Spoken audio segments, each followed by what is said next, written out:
आज हम एक महान व्यक्तित्व डॉक्टर भीमराव अंबेडकर की चर्चा करेंगे।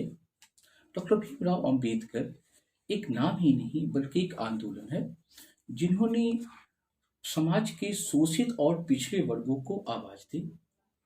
इस महापुरुष का जन्म 14 अप्रैल 1891 ईस्वी को महू में हुआ था, जो कि आज मध्य प्रदेश में है। वह इनकी मृत्यु 6 दिसंबर 1956 ईस्वी को दिल्ली में हुई। इनकी समाधि चैत्य भूमि कहलाती है। डॉक्टर भीमराव अंबेडकर का बचपन अव्यवस्थित रूप से बीता, लेकिन अपनी योग्यता के बल पर उन्होंने उस अव्यवस्था को व्यवस्था में परिवर्तित किया।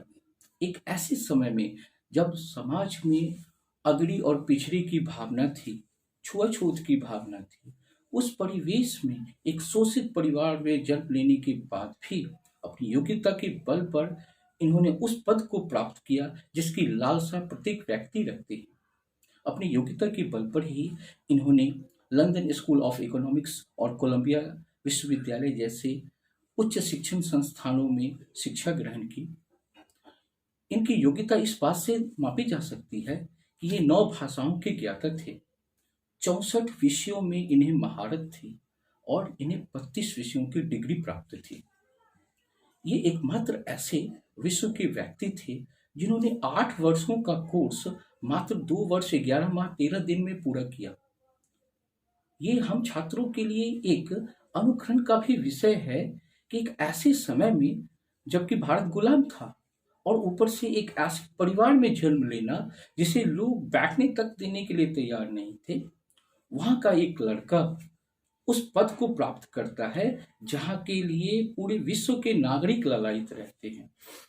लंदन स्कूल ऑफ इकोनॉमिक्स से इन्होंने एक ऐसी डिग्री प्राप्त की जो कि विश्व में किसी भी व्यक्ति को प्राप्त, साइंस ऑफ डॉक्टर या डॉक्टर ऑफ साइंस की उपाधि प्राप्त की, और इसे प्राप्त करने वाले वो विश्व के प्रथम व्यक्ति थे। ये एकमात्र ऐसे व्यक्ति हैं जिनकी प्रतिमा लंदन में कार्ल मार्क्स के साथ लगी हुई है। डॉक्टर भीमराव अंबेडकर ने स्वतंत्रता प्राप्ति के पश्चात भारत के नव निर्माण का कार्य किया। भारतीय स्वतंत्रता आंदोलन के समय भी इन्होंने महत्वपूर्ण कार्य किए थे। इन्होंने समाज के शोषित वर्ग को राजनीतिक अधिकार दिलाने के लिए महात्मा गांधी के साथ पूना पैक्ट 26 सितंबर 1932 ईस्वी को किया था। इसके बाद उन्होंने आज़ादी के दौरान हमेशा महात्मा गांधी, जवाहरलाल नेहरू के सिद्धांतों का समर्थन किया और कभी भी उन्होंने राष्ट्रवाद के साथ समझौता नहीं किया। आज़ादी के बाद ये भारत सरकार के पहले विधि मंत्री बने। विधि मंत्री के रूप में उन्होंने महत्वपूर्ण कार्य किए, लेकिन हिंदू कोड बिल के मुद्दे पर इन्होंने त्याग पत्र दिया था।